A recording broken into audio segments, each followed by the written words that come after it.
Hello! Today I will be showing you guys Gentle and Classical Nature Volume 2, which is ocean themed. I'll be showing you a bit about the curriculum and the books and the resources I've gotten to go with it and my plans, talking about my plans for using it. And I think I learned quite a bit from Gentle and Classical Nature Volume 1 about how I really want to use and implement this curriculum, and I learned some things that help me to prep this one a little bit better. So I'll try to share those with you today.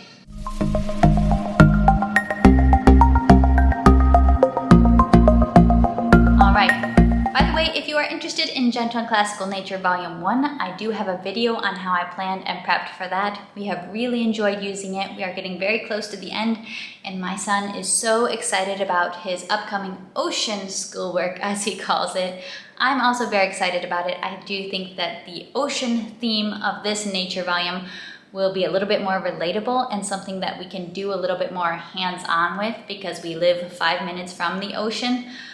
This does talk about oceans all over the world, not just tropical oceans, but we've got the ocean right here, so it's a little bit more real life for us. I'm really excited about it. I picked up resources for it while we were in the US. I printed and prepped, so let's get started in showing it to you. I will leave links for most of these resources down below in the comments. In any resource I talk about, I try to remember to leave a link. I do have a referral code for Gentle and Classical Press I can leave in the description below, but I do want you to know you can download the teacher guide for Gentle and Classical Nature completely for free on their website. So you can download the teacher guide to see all of it. I did not print the entire teacher guide. I printed only the unit pages, and yeah, I printed only the unit pages and I put them all in a binder. There's basically a 2-page spread for every unit. This meant that I didn't have to print so much and I could use a smaller binder. There are maybe 40 to 50 pages of introductory material, which is very helpful to read, but you don't necessarily have to have it necessarily printed out in your weekly schedule or weekly resource that you'll be looking at for planning your units. So this is it. You have a 2-page spread. It will have your memory statement that you're using at whatever level you choose. I am choosing level 1 for my young sons. It has the vocabulary words in Spanish or French, and then it has your read alouds. Now, for the read alouds, I did something that I never recommend doing. I like to suggest to you guys, if you're ever using a literature-based curriculum, don't overthink the books too much and try to constantly replace out books that are not so good with better books. Like, you can just kind of make your life a little easier by just using the books that they have scheduled. In this case, I didn't do that, and that is because I learned something about myself from using Nature Volume 1. I learned that I really don't like the Julia Rothman anatomy books. The Julia Rothman Ocean Anatomy is scheduled to be the core nonfiction text for this. It's just me, and maybe it's a sin, maybe it's something wrong with me, but I did not like that as a teaching text when I did Gentle and Classical Nature Volume 1. So I replaced it with a different nonfiction text that I think we will enjoy much better. This one has very realistic photographic type of images. It's a general ocean reference book, so there's a lot of info. I feel like there's more actual teachable info in here. My son has already been just loving paging through it. He loves realistic pictures. I feel really good. I don't recommend replacing the books that they suggest in any literature-based curriculum as a general idea. Like, if you can, just go with it. But sometimes there's a good reason to replace it. I'm very happy with my replacement with the DK Ocean Smithsonian book. I think this will be a really good nonfiction reference for us, and it's pretty likely to have a page for just about every theme we're learning about. There's a lot of pages, or a couple pages. So that was what I replaced for the core nonfiction text. Then for the core living book, I also did some replacements. So I'm telling you, this is just me being me. The first core book is supposed to be Ellie's Strand for the first term. I also learned something from Nature Volume 1. I bought Ellie's Log, which is recommended, and I'm still currently reading it to my boys, but it is probably better for like a 7 to 10-year-old age range versus the pre-K to K first grade age range. It's a lot of words, and it's just really above their heads, so I didn't want to get another one in the same series. Instead, I got 2 Jim Arnowski books. I just went ahead and got 2 because they're shorter. I discovered Jim Arnowski at the library when I was in Texas this summer, and I was totally in love. Probably all of you have known about this author forever, but it was new to me, and I was like, these books are amazing. So I got 2 that were basically themed toward coast and beaches, because that's what Ellie's Strand was supposed to be about. Beachcombing, exploring the seashore, and following the coast. And these are also living books, talking about coastlines and observations and what you can find there. So I figured that these would be a more age-appropriate replacement for Ellie's Strand.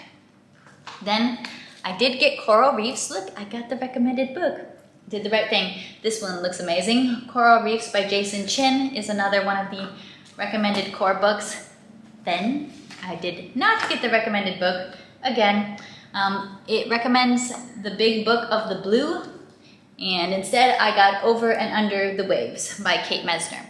I don't necessarily have anything against The Big Book of the Blue. I've never read any of the books in that series. I know it's very popular. The illustrations looked a little weird to me, and it was kind of expensive. So I was like, if I'm gonna buy an expensive book, I'd rather get one that's in a series that I know that I love, which is the Over and Under series by Kate Mesner. This is a very new release. I was very excited that I could get it while I was in the US, and we're gonna, we read the other books in the series quite a bit. We're gonna love it. I love it. It's a great meshing of beauty of words, beauty of pictures, beauty of nature and creation. So we'll read those. And then I did follow the instructions, and I did get all the normal read alouds for level 1, which are the Lighthouse Family, 6 books from the Lighthouse Family series by Cynthia Ryland. And these, I think, will be totally fine. That's why I got them. And I was able to find most of them very affordably through Book Outlet, and if not Book Outlet, Thrift Books. I will leave my links to those, my referral links to those in the description below, because that's where I get pretty much all my books. Except for this one. This one was brand new, so I had to buy it from Amazon. Newly released in September. But these ones were like $2 each, so those were really affordable. And short chapters, they've got pictures, so I think very doable for my pre-K to K kind of age kids. So those are the books, the literature base of this nature program. Then if you know anything about Gentle and Classical Press, you know that they're really known for their memory statement cards. They're cards that you can use. They've got different cards. These are the memory statement cards. They've got images. Some I'm holding upside down. They've got the image and they've got the statement that you're supposed to memorize over the course of a unit. And we memorize it, but we also talk about it. We love our Gentle and Classical cards. We use them in many ways. We go through them just like this sometimes, whatever cards we're working on. Sometimes we hide them around the house and play hide and seek. We put them on the floor and we slap them with a fly swatter. We do all sorts of things with our cards. We enjoy them. Card-based learning works really good. It's always it's movable. You can get some action in it. Then I did the Spanish vocabulary cards for the unit. I printed these out, and I did print these at half size because I realized from using them the last time they just didn't really need to be full size for me and for what I was using them for. So this way I was able to fit 4 on a page. I just printed like 2 pages to 1 sheet. And I also printed them double-sided just to have less paper, less laminator paper, less work, a little bit more simple, and still getting the beautiful pictures and the vocabulary words so we can talk about ocean animals in Spanish. So that's most of the curriculum besides the nature notebook, which the nature notebook is a big part of why I do think you should buy the whole bundle. Well, the nature notebook and the memory cards. Those are the reasons to buy the bundle instead of just looking at the teacher guide. The nature notebook has a lot in it. You're probably not going to need all of it. I haven't printed all of it. I just printed the first couple of units. Some of the helpful things in it are the nature nuggets, which are readings about whatever the nature topic is. Then there's usually little activities. And I did not mean to print this in black and white, but my printer apparently was set on black and white. And so you are putting an X on the animals that don't live on the strand and circling the animals that do live on the strand. So a whale, for example, does not live on the strand. We have little poems, nature-themed poems we can read, as well as memory statements that can be traced at this level. At the higher level of the nature notebook, I think they don't have tracing anymore. It's probably more like copywork. We have readings about sand here. Again, it is in color, but only a few pages in, I realized, oh, my printer's not printing in color. Here, we've got a nice color one for you. Creature corner, so here we can sort between birds that live near the ocean and sea, or pond, marsh, forest. So these are really great activities. Again, we are getting to read the poem. We have a little bit of a reading about snowy plovers.